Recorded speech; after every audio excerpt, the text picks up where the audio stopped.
दोस्तों, अगर आप दिल्ली में रहते हैं तो आप जानते ही हैं यहाँ की हवा अब सिर्फ हवा नहीं बल्कि धीरे धीरे हमारी सेहत को खा रही है।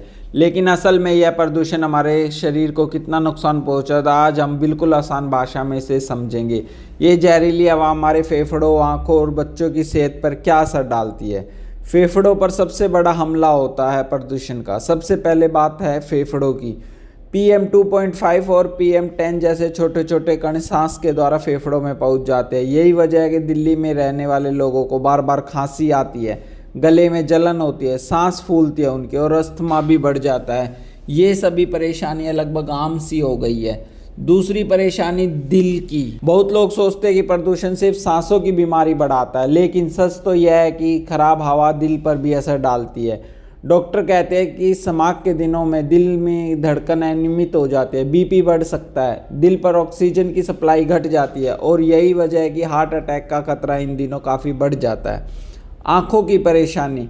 अगर आप दिन भर बाहर घूमते हैं तो आपने महसूस किया होगा आजकल आपकी आँखों में जलन होती है, पानी आता है, लालपन हो जाता है। ये सब कुछ भी प्रदूषण के ही कारण होता है। बच्चों पर प्रदूषण का बहुत ज़्यादा असर पड़ता है। बच्चों के फेफड़े अभी पूरी तरह विकसित नहीं होते, इसलिए यह जहरीली हवा उन पर ज़्यादा असर डालती है। उन्हें जल्दी थकान होती है, पढ़ाई में उनका ध्यान कम लगता है, सांस की दिक्कत उन्हें होती है, बार बार खांसी और एलर्जी होती है।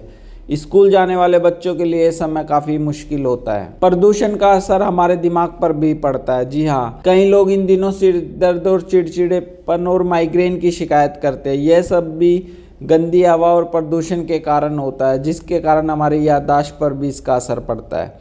इसके अलावा गर्भवती महिलाओं पर भी प्रदूषण का सबसे ज़्यादा असर पड़ता है। अगर घर में कोई महिला प्रेग्नेंट है तो उसे इस समय खास ध्यान रखने की ज़रूरत है। खराब हवा बच्चों की ग्रोथ को प्रभावित करती है और समय से पहले डिलीवरी का खतरा भी बढ़ जाता है। अगर आप इससे बचाव चाहते हैं, अगर आप प्रदूषण से बचना चाहते हैं तो प्रयास कीजिए, बाहर जाएं तो N95 मास्क पहने, सुबह की वॉक की जगह घर में हल्की एक्सरसाइज करें, खिड़कियां कम खोलें, एयर प्यूरीफाई का इस्तेमाल करें, कार की जगह कारपूल या मेट्रो का इस्तेमाल करें तो बहुत ही अच्छा होगा। दोस्तों, दिल्ली की हवा कब साफ़ होगी ये कहना मुश्किल है, लेकिन अपनी सेहत की जिम्मेदारी तो हमें ही लेनी होगी। अगर आप भी प्रदूषण से परेशान हैं तो कमेंट में ज़रूर लिखें आपके इलाके का एयर क्वालिटी कितना है। वीडियो पसंद आए तो लाइक शेयर किए और चैनल को सब्सक्राइब